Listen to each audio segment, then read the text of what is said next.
Good afternoon, good evening, whenever it is that you're watching this. So today's 90-second video, I want to talk to you about who's really to blame. So a lot of us will take the easy way out, in my opinion, which is to blame somebody else for the situation that we're in, the negative things that happen to us, the bad things that happen to us, the situations that we find ourselves in or whatever.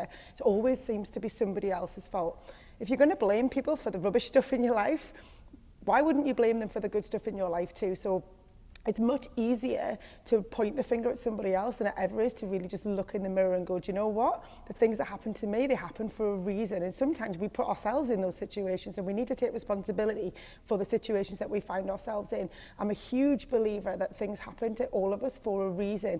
We are in life wherever we're meant to be for a reason. And actually, even the really tough, challenging things that happen to us for a reason. So rather than blaming somebody else and looking for somewhere else to point the finger, let's start looking in the mirror and thinking, why is this happening to me? What's going on in my life? What's going on around me that's creating this situation? And what can I do about it?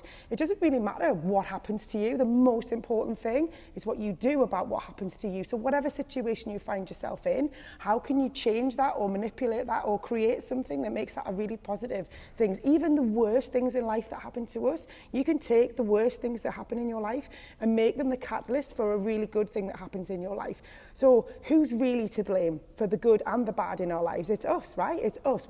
If there's blame to be apportioned to anything, we have to take responsibility for that. When you take responsibility for the things that are going on in your life, you then take control of them. And if you take control of them, then you can influence them. So start to take control of all the things that happen in your life, the good, the bad, the challenging, the empowering, all of them. They're all down to each of us individually.